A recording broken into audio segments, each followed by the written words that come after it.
the punchline. Wings, wheels, wisecracks. That's how we roll.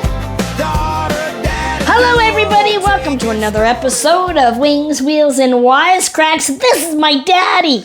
And this is my daughter. Hi, I'm Tanyalee Davis. And I'm Kato, her dad. Yes, and I'm an international comedian of over 36 years. I have been a pilot, a bush pilot, an airline pilot, a pilot of fortune, you name it, pilot. There you go. I pilot here, I pilot there. So basically, we're just talking about our life. Travels together, and I'm hanging out with my dad. Who doesn't want to do that? Yeah, and I'm hanging out with her. Oh, God. And speaking of which, there's, I just bought a new car. Not new, but it new to me. So we were just talking about that, and we're going to do an episode. We're going to try and do an episode. It's a convertible, an old English car, convertible. So we thought maybe at some point down the road we'll What kind of car is it, Dad? It's a 1953 MGTD. Beautiful little car. And what do they call it? It's a midget. I've been replaced. But it's not there is an MG midget, but it's not that car. Oh. It's kind of they use the word midget for that one, but it's not really. I'll explain that another time. But the reason I mention cars is Tanya being online a lot and everything. She gets questions, and one of the questions that keeps coming up is, "Do you drive a car?" You a question that I know that millions of people out there are wondering whether you drive or not. So today we're going to answer that question. Oh, well, I mean, the thing is, there's so many misconceptions about little people, and lots of little people drive, and our body proportions are different. Some people are like, all body trunk with long legs and long arms. They kind of look like California raisins. I've got a long body trunk. I got short arms, short legs. I look like a wiener dog. So when I sit down from booty to shoulders, I'm average height, right? So that's deceptive. So people don't realize that I probably use a pillow. We made you that way. Yes. And the thing is there's so many technologies improved, right? So pedal extensions. Back in the day, they had to be, now you can just buy them online. So when I was 16 years old, unfortunately, my maternal grandparents passed away, and I inherited their car. That was a boat. Yes, a tank. Exactly. This is and it. You needed a tank. So this would have been 1988 because it was my graduating year of Westwood Collegiate in Winnipeg.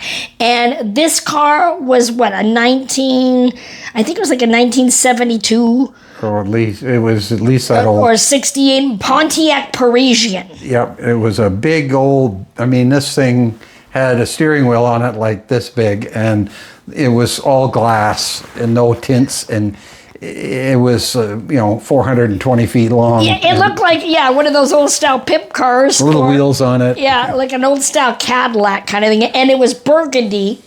And it had burgundy velour seats and a plastic statue of Jesus on the dashboard. You would have looked good in Los Angeles with that. Everything is 16. Did it go up and down too? Jesus, Dad, yes, hydraulics. Well, I needed it to lower it down for sure.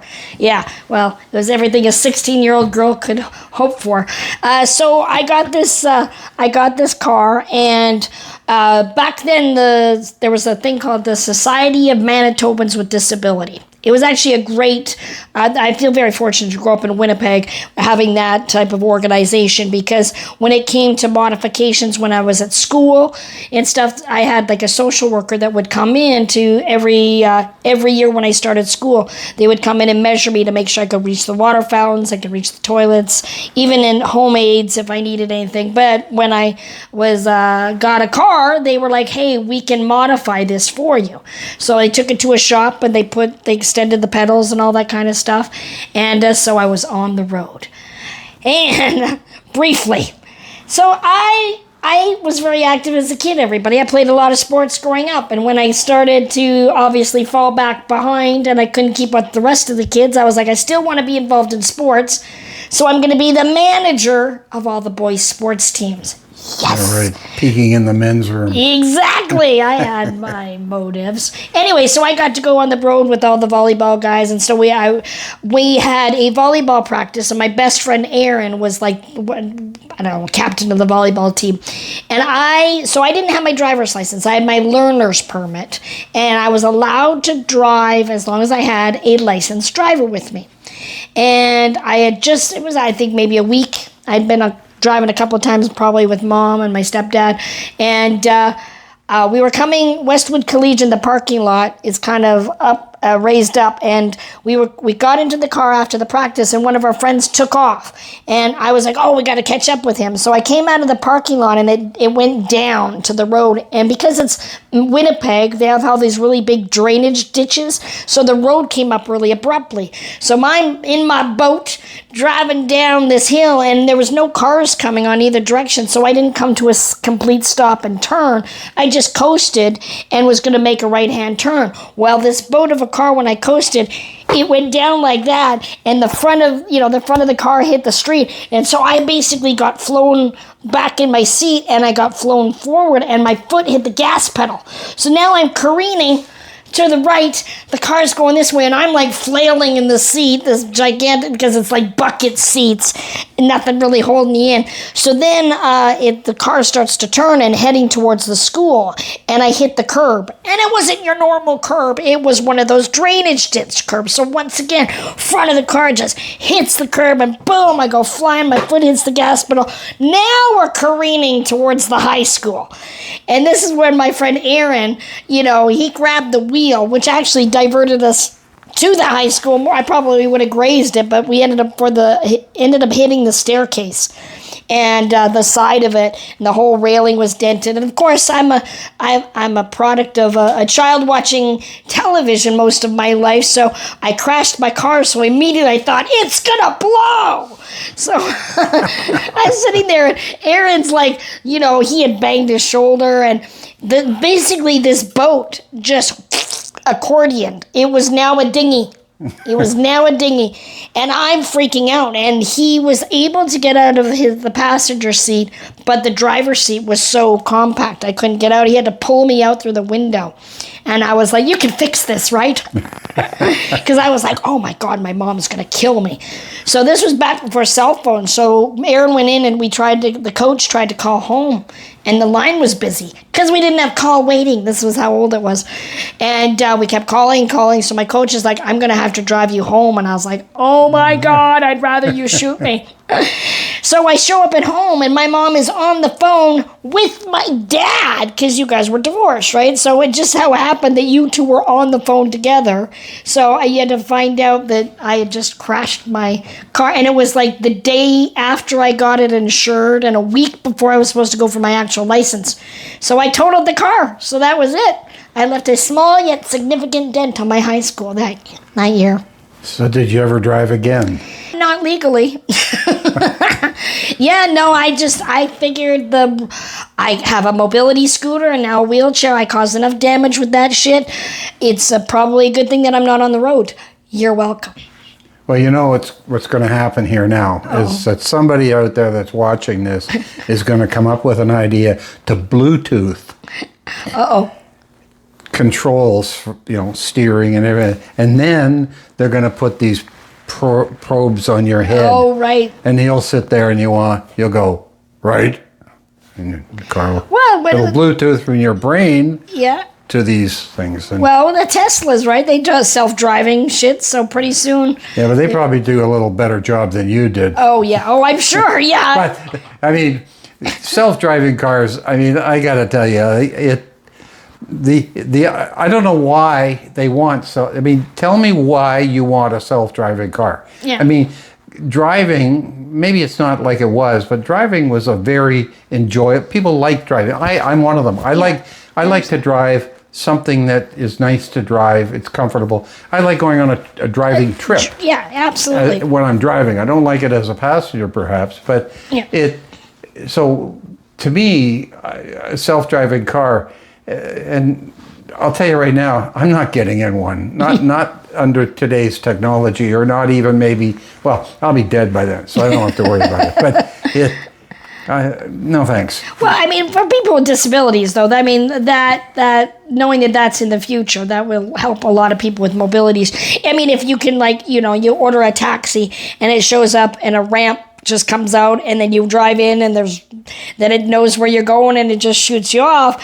I mean, it seems scary, but as somebody with mobility issues and having to deal with, you know, people, like, I can't take an Uber because if I'm by myself and I have my mobility scooter, nobody wants to help with the scooter anymore. Like back in the day, people would just help for the sake of helping. Now it's like, I can't touch anything about you because I could get in trouble, or it's a lawsuit, or it's, you know, it's against health and safety, which is a thing they said in the UK. I can't put the ramp down because it's against health and safety. I'm like, that's your job. One of the things about self-driving cars, though, too, is that it's like airplanes. They're talking about, let's eliminate pilots and we'll have automated aircraft. But there are so many issues that don't get addressed. Right. For instance, I'll go to cars or vehicles. Whenever you see these things with a little thing on top, it's a self-driving car. It's in, you know, Los Angeles. I thought those or were like the Phoenix. Google Maps It's cars. dry. Okay. Everything is Right. ideal, perfect conditions. So why not take a self-driving car in a snowstorm and put it out there and see how it reads? For instance, like you're coming along and you look ahead and you're driving your own car and you see a snow drift, or that's too high, or you see an icy patch or something. Your brain computes and says, maybe I should slow down, maybe I should go left, maybe I should go right, whatever. I'm not sure these self-driving cars have that ability. They certainly don't think. And I'm not sure you can put that in. This also becomes more important with when they say, let's eliminate pilots and put them in these self-flying airplanes. There are just so many issues where the experience of the pilot to anticipate the problem. And in fact, as a pilot, that is your greatest strength, is being able to think ahead and to anticipate a problem before you even leave the ground. Right. You've looked at the weather, you've looked at the aircraft, its maintenance status, the crew you're flying with, everything. So many factors, So that you have a picture in your mind of how it should go, but you also have a picture in your mind of what happens if this happens or that happens. And that's where experience comes in. I don't know how you build that into an automated, something that we'll call automated brain or something that runs this thing. So, but all that said, it's probably better than you driving. I mean, I don't disagree. You're breaking into school. Get busted at school. It was my graduating year. I left a small yet significant dent on my high school. Well, have you thought about getting something like that? Well, I mean, my first husband, Marty, and I, we had a vehicle, and I could have got the extensions then, but I'm scared to drive. And now with stuff going on in my, I understand. So with the scooter and stuff, and I've always, luckily I always had great people in my life to cart me around, and my independence is important to me, so I've always tried to put myself in places where I can get to the shops or stores on my own to be independent. So shit happens. Well, this is where these mobility scooters for, not just you, but anyone with a disability that has a walking disability or these things are a boon. I mean, they've changed your. Well, I know. Wow. At some point we if we could do it, is load up your scooter with all your baggage on it, and you look like a homeless person going through the airport. Well, I designed, so not only do I have a scooter, but most mobility scooters have like a square trailer hitch in the back. And so I designed a metal rack that slides into that trailer hitch. You can put a pin through it. I don't, because it gets lost all the time. But anyway, so I have this metal piece that comes up the back. It's got two pieces that go out to the side at the back of the chair with little hooks, and then one that comes out directly at the back. So I designed that, and then it allows me to hang my shopping if I'm out and about, or when I travel with my shows. It allows me to be independent, hang my suitcases, my merch bag, all my shit on there. And you're right, yeah, I'm weighed down, but I don't have to rely on anybody else. I'm like a self-contained unit, and I take pride in stuff like that. I mean, well, you and I are working on getting my sticks made. This is a stick that I designed, based on a stick that I found in my mother's car. Speaking of cars, the 1972 Chevy Nova. Yep. Yeah, the blue one. That was a Chevy. I remember that. Yeah, so the Automobile Association of Manitoba would put a wooden stick in the car about this length. So back in the day, they didn't have power anything, so it was automatic. So they had pop-up door lock. So if you're in the driver's seat, you need to unlock the passenger door, the door lock. You just reach over and go and pop up the door lock. And I found this stick in my mom's car, a wooden one, and I took it into the house. And my stepdad, I realized actually with this little notch there that I could turn on light switches. I was 12 years old. I had never turned on a light switch before. So my stepdad ended up carving a notch in the other end so I could turn the shit off because the power bill was insane. And anyway, now these sticks have sort of evolved, and I'm getting them made out of a different plastic. This is the wrong material, but trying to find your own way of doing things, and that's also back to my Unstoppable Me mantra. But my entire living with tall people, my entire life, I've had to figure stuff out, and my stick and now my rack. And it could fit on any scooter essentially. So, well, you could drive a boat. I mean, boats are good. You can sit there with a. Yep, I did. Here. Well, when we were on North Trout Lake in North Bay, I keep saying North Lake, but it's Trout. We used to live on North Lake. We lived on North Lake. We were in North Bay and on Trout Lake. This is where I get. He sells, she sells. Yeah, exactly. Yeah, but I used to love driving the boats on Trout. Well, the boat is you've got stuff close to you, and you only had to press once you get it, you just throttle it like that, and then one hand on the wheel. So as long as I was able to brace my feet, I think I would stand on a block or something and lean against the chair. But yeah, for somebody like me that doesn't drive, having a boat is wonderful. Actually, that boat was, I remember we had that. I was just a little boy and my dad bought that. It was called a cedar strip boat. Oh. And it was made out of cedar. Oh, nice. And they strips of cedar about yay big. Mm-hmm. And we would, because it was up in northern Canada where we had this cabin, my dad had built a boathouse to put the boat in during the winter. And then in the spring, when we took it out to put in the water, cedar shrinks. Oh. So we would take the boat out, and we had a ramp system my dad created. So we'd pull it out down the ramp, and then we'd put it into the water, and it would immediately sink. Oh, no. So, the water was only about this deep, which is exactly what he wanted. Okay. And he'd leave it for about 24 hours, just sitting, and it was completely full of water. And it had cushions, but they were removable for that reason. And the wood would swell up.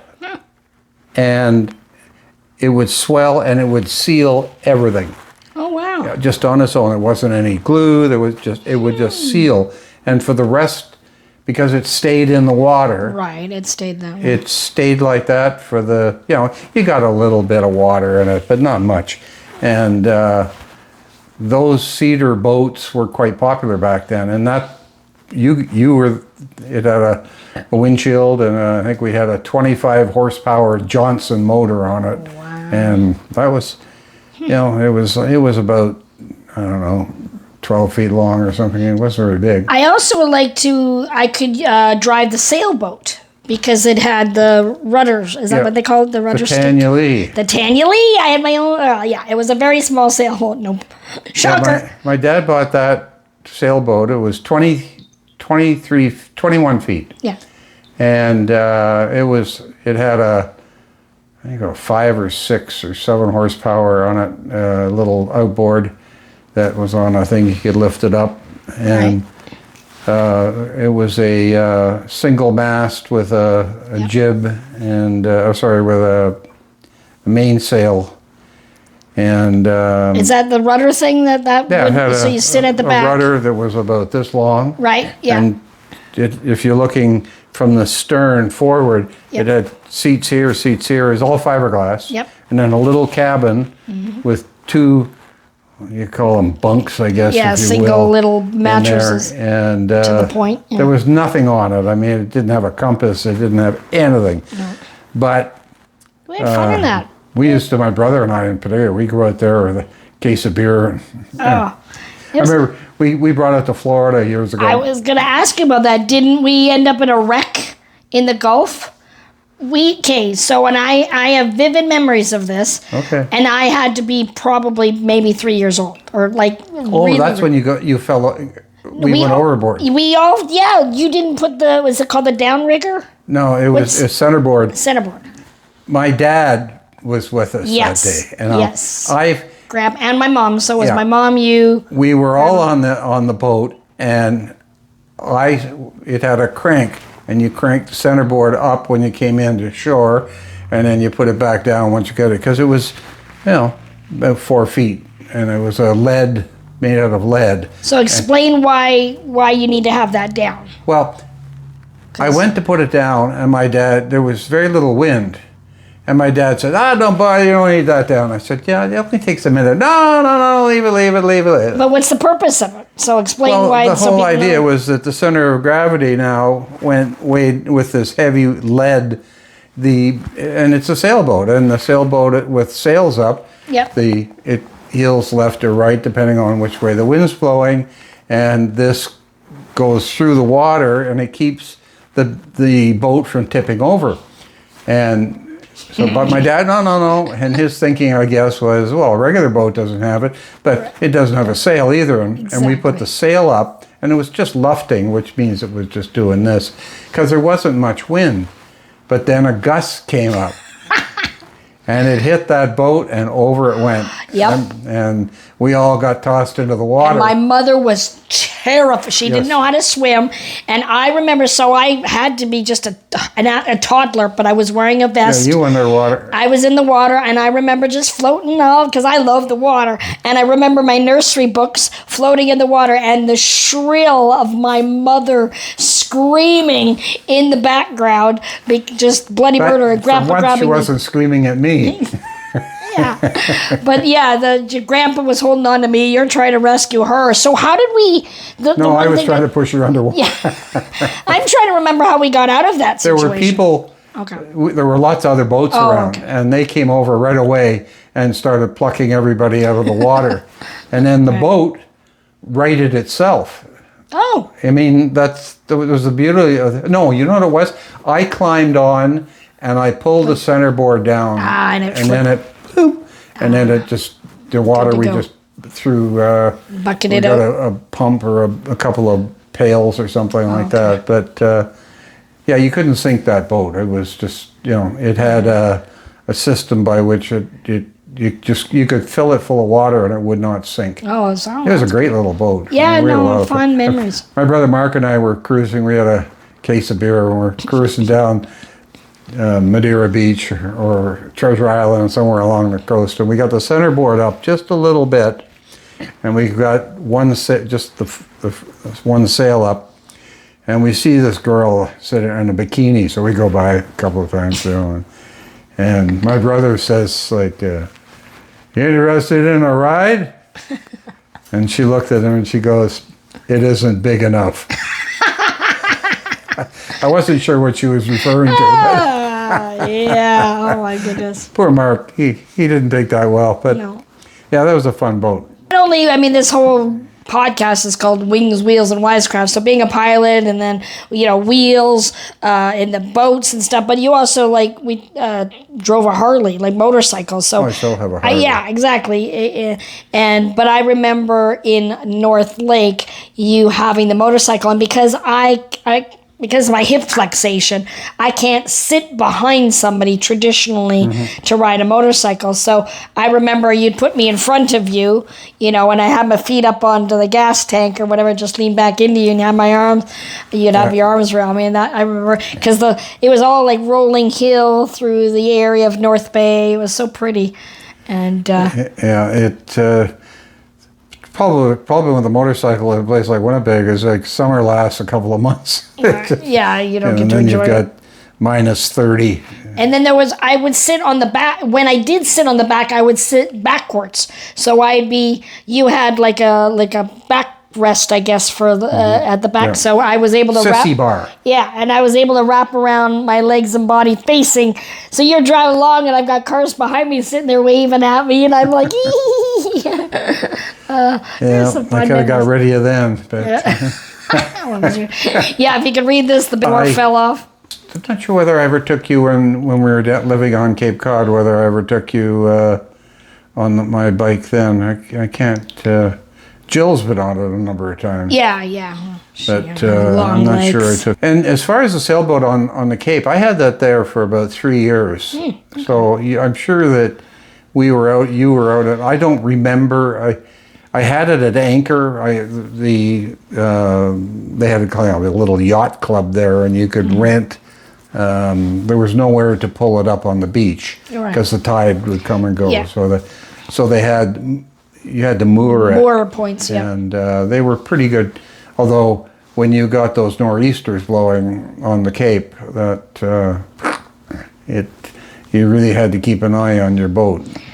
I gave it to my cousin, and he took it up to north of Toronto. Yeah, that's the last I heard of it. And well, no, then when I moved to the Cape, they weren't using it. Oh. And I called him and said, "Are you using that?" "No, we're not using it." So Mark and I, my brother Mark, we went and picked it up in Huntsville, Ontario, somewhere around there. Okay. And we drove it from there to the Cape. Oh, okay. And Wow.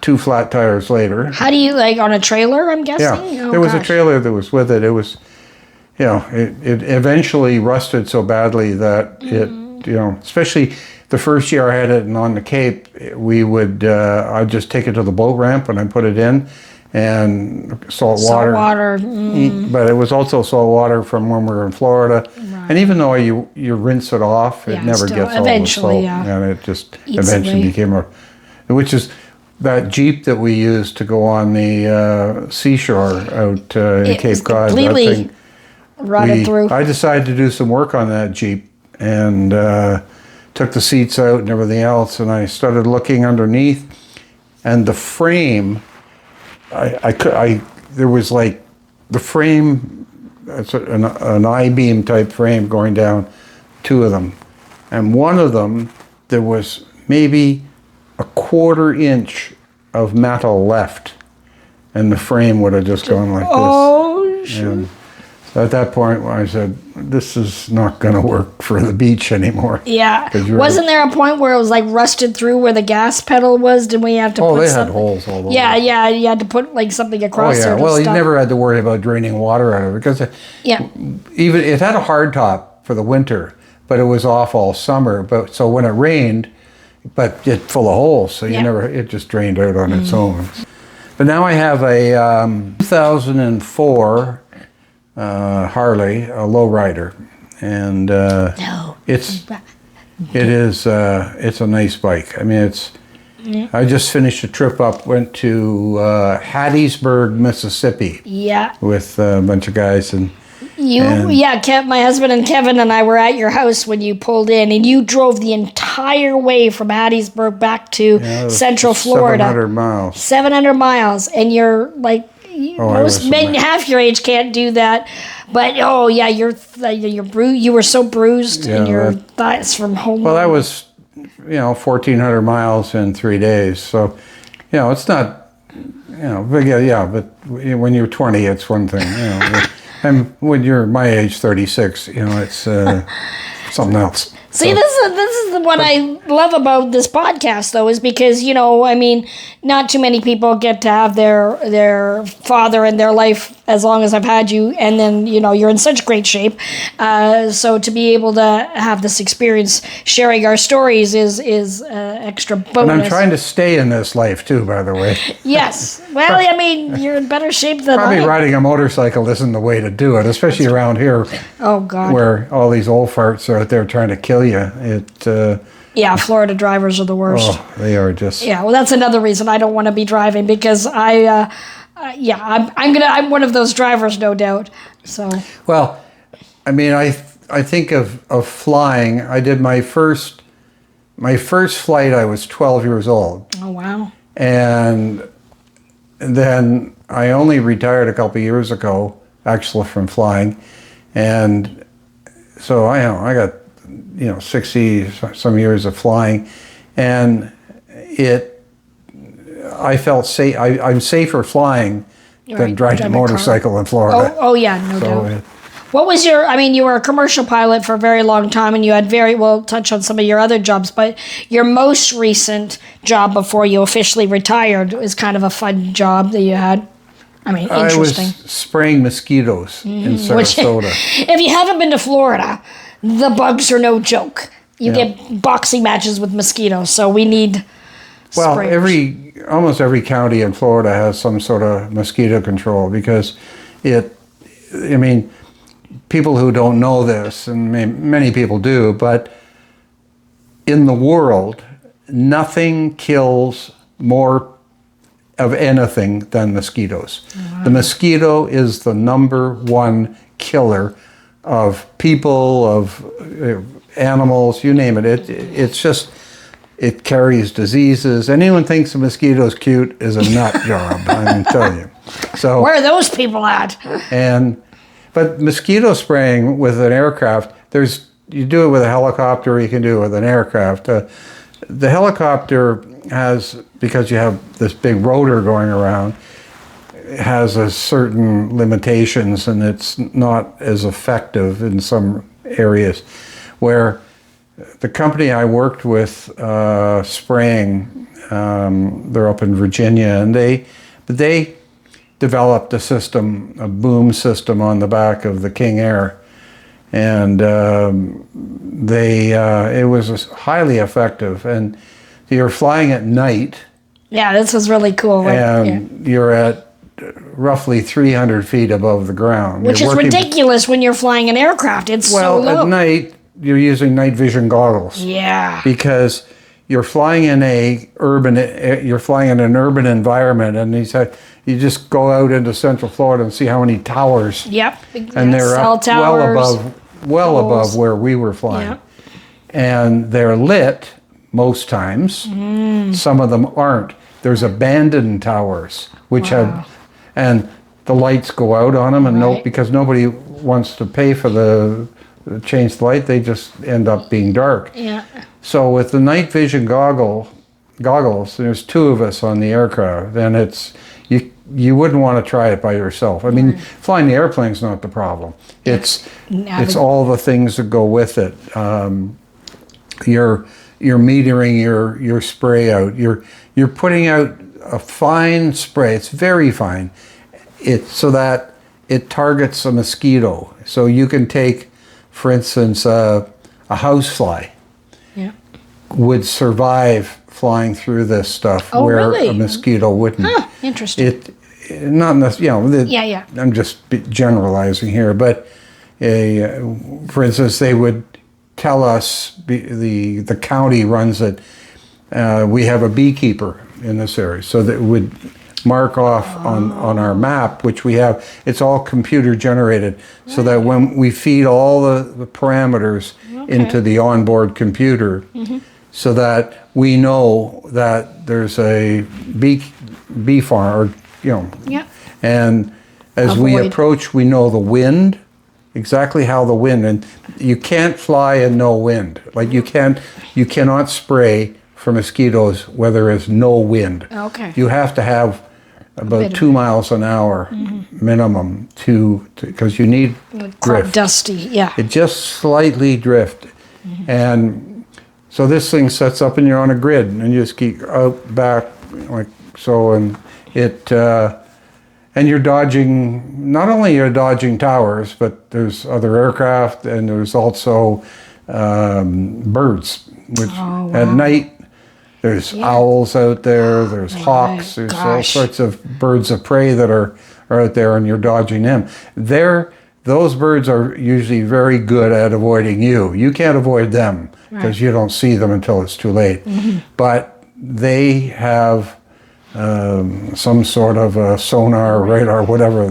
Have you, like, through the night vision goggles, because I put your headset on when I was at your place, and first of all, it's super heavy. You gotta have a thick neck. But, I mean, to see through it is freaky as shit, but, like, to imagine a hawk or an owl when you're looking through these just all of a sudden coming at you, that must be terrifying. Yeah, it was amazing how few birds we ever hit, especially at that, we'd hit the odd one, but they'll do a lot of damage to the aircraft too. And, I mean, if you get something big enough, it'll come right through the windshield, take your head off. Thankfully, that hasn't happened much. Well, it has happened, but not with us. But we've had damage. I mean, I remember one of the aircraft came in and the exhaust, they're turboprops, and they got big exhausts out the side of the engine. And someone hit a bird, and it almost collapsed that exhaust. Oh, wow. Can it take the plane down? Can that take the plane down? No. I know that's people's biggest fear. It could knock the engine out if it went into the engine, but we've had a few. You get small ones in there, and it can cause damage, but not. It's not going to crash you. If it came through the windshield and took your head off, obviously you're going to have a problem. But it was. That, of all the flying I've done, there was a certain skill set to it, and but it was also your adrenaline never stopped. I mean, that's what kept you going. You're out there 4 hours, 5 hours spraying, and then you'd come in, refuel, and reload, and out you'd go again. Some of this stuff that we used to spray, we had full hazmat suits on. Wow. I mean, to load it. It's dangerous. And in the back of the aircraft, we had a drum system, which was, checked all the time for leakage and everything else. If there was the slightest hint of something maybe going wrong, it was changed. I mean, there was no messing around with this stuff. And some of it was very corrosive, so some of the parts could only be used for a certain period of time, and they had to be ringing. The whole system was really well designed to work, and but the odd thing about the Sarasota area compared to further north of Tampa, it starts to get into a more rolling hills but it's all swamp from Tampa. Pretty well south. It's just a big swamp that they've decided to build houses on. So they take this whole area like Sarasota, and I'm not picking on Sarasota, but it's the same in Fort Myers. And Cape Coral, they're all just... and right across to the other coast. It's reclaimed Everglades in a sense. But they put dirt on top of the swamp, and then they pluck, 2,000 homes. And then they go and they build these lakes. They put all these lakes in there, and everyone's like, isn't that pretty? But the lakes are where the mosquitoes breed. So if you go back in history of Florida, back when Florida was first settled, in fact, it almost wasn't settled because of the mosquito population. There were people who had been down here, went back to England and other places, and said, don't go there. Florida was the place where you were on the run and you wanted to hide out. And then people would take off into the Everglades or whatever and hide out. That's where Florida is. It's a testament to the native tribe, the Seminoles and others that, lived here in harmony with everything, and how I don't know how they dealt with the mosquito population, because they certainly didn't have a can of off. Right, exactly. Yeah, they had some sort of herbal remedies. But Yes, so that was my last job, was spraying mosquitoes, and that. What would you say in your career? I mean, because after being a commercial pilot and then you had various private type jobs, what would be your favorite overall your career? Do you have a favorite or? Well, I flew for Air Canada for 33 years. Yeah. So I don't think that was your favorite. I enjoyed that. Yeah. That was a great living, and it's a great airline, and I couldn't say enough about it. It was. Things are changing. And When your father was there, your brother was a pilot. Yeah. I mean, our family was my embedded uncle in the was a Air pilot. Canada my family. My cousin was a pilot. Yeah, there was yeah. 5 Your of us. sister wasn't commercial, but she was private. So, growing up, I was. My mother flew on gin. No shit.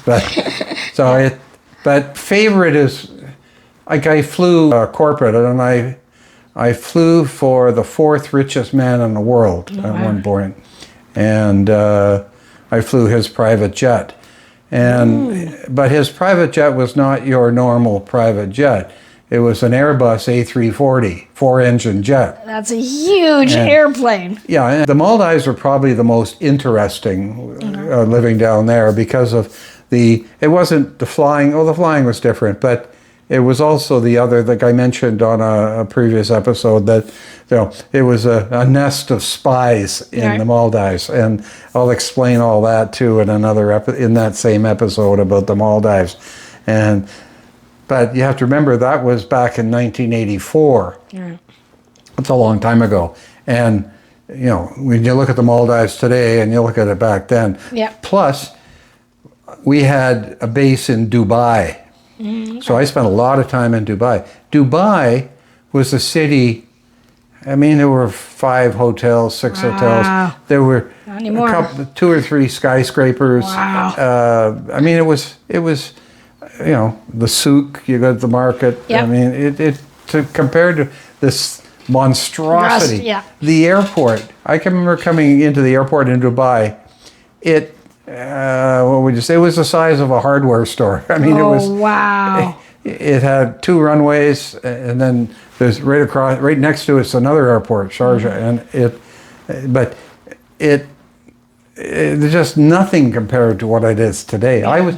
When I started flying for the Prince in Saudi Arabia, my very first flight from Riyadh was we went to Syria and Aleppo, which is now just about leveled from the wars and everything else. And then we went to Damascus, and then from Damascus we went to Dubai. And I hadn't been flown into Dubai since 1984. Oh. And it was like this. Yeah, I was there, I think in 2018. I think I did comedy shows at Abu Dhabi and Dubai. So that was pretty cool. And, being at the time I was ginger. Did you wear a burqa? No, I didn't. Yeah. I just used a pillowcase. But a ginger dwarf on a scooter in a Muslim country certainly brings some looks and stares. But I mean, and I didn't know how comedy would work over there. But they have the Laughter Factory out of the UK, so they bring quite a few British acts over. So it was really a great experience. I'd love to go back.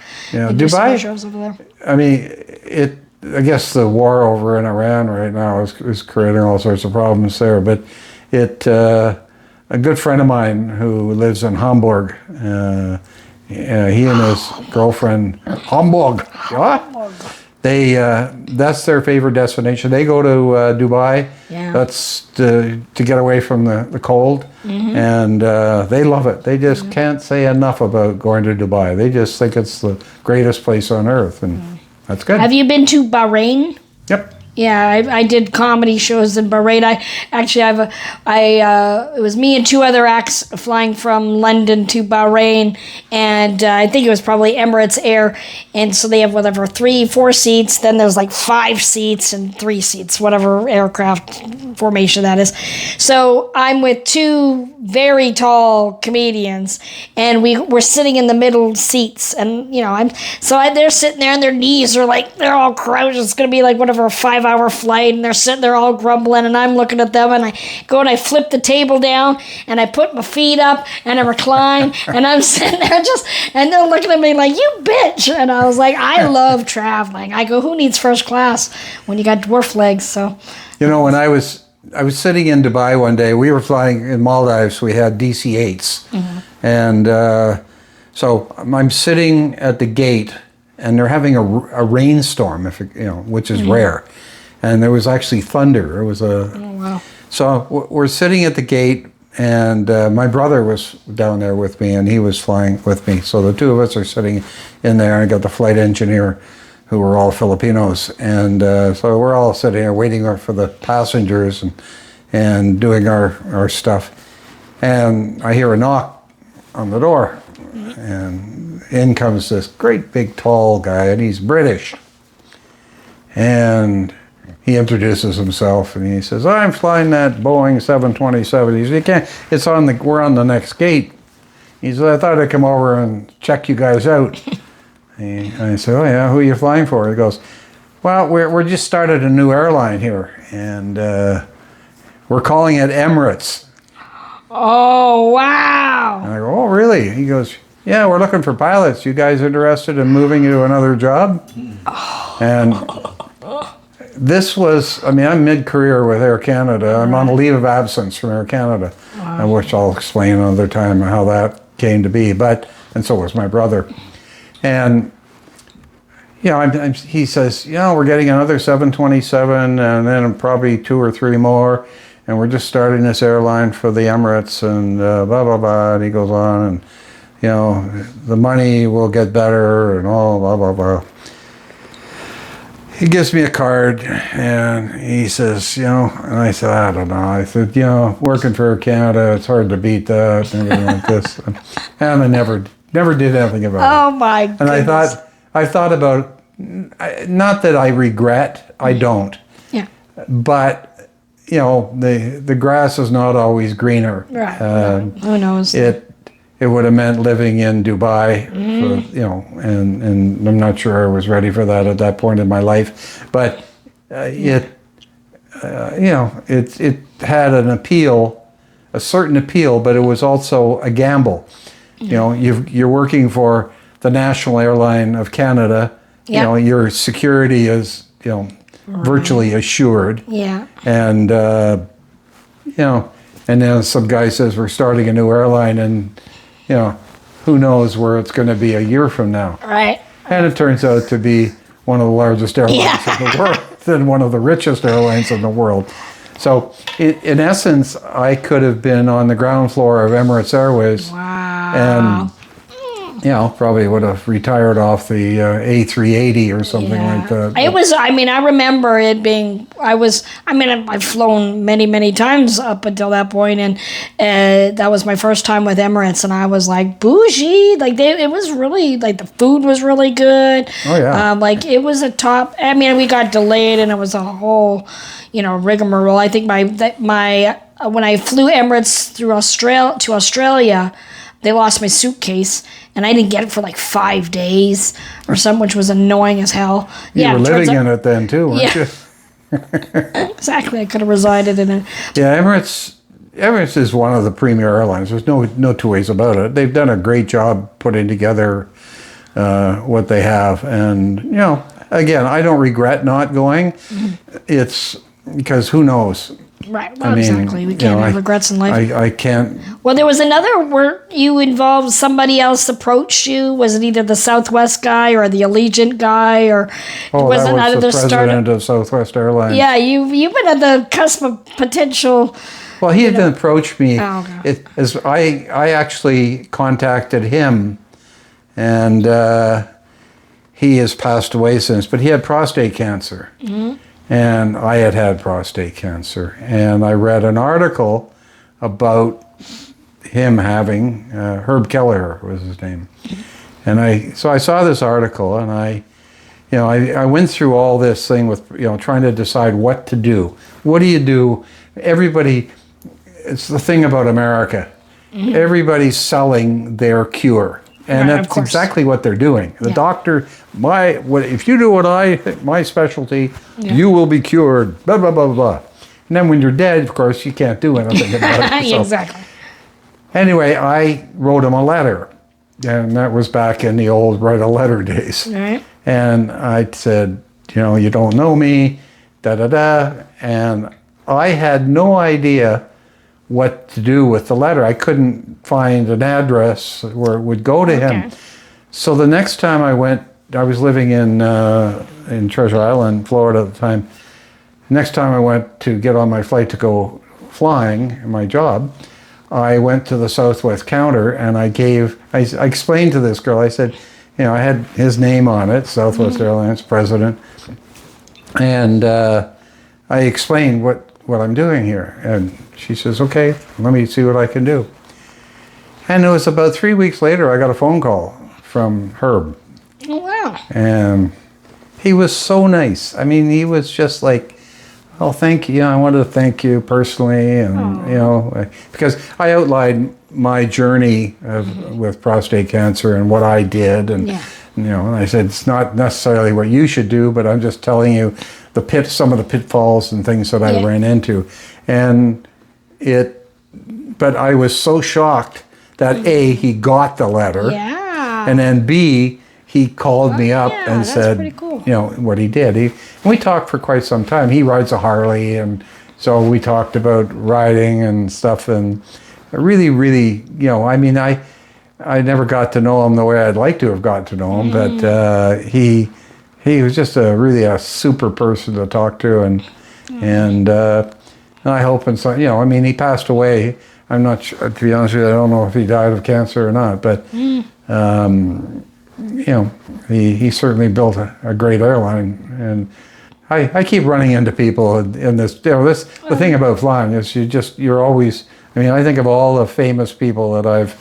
Again, this is. Right now we can wrap it up, but even though you're retired and stuff, whenever there's any aviation accidents in North America or even overseas, you get contacted by Bay News. You're like the Bay News guy. You've been a bit of a celebrity right here, everybody. Oh, I've been doing that for them now for 10 or 12 years. And then Fox 13 in Tampa, there's a reporter that if there's a local aviation story, she'll call and we'll do an on-air thing. And I'm kind of their aviation expert for the local area. I've done some for ABC as well here in Tampa. But Bay News 9, I've done a lot of work with them, and I just kind of keep it honest for them. Yeah, well, I think that's like a bit of a, little crown. At some point I had thought about starting my own thing. I get so fed up watching all these people kill themselves in airplanes, not the commercial stuff necessarily, but these private pilots that are out there killing themselves every day, and it is every day, and it's all it's all preventable. They just don't but that's another story. I could go on forever on that. And also, as I've said before, if you have any questions, anything, if we can answer it, we will. We'll try to address every one of them, whether we can or not. But let us know if there's anything you want to hear about Tanya, myself, or something even unrelated that we've talked about. We'll try and get to it. That's why we're here. Yep. And we hope you have a great day. All right, guys, thanks for joining us. We'll see you next time. Enjoy the song.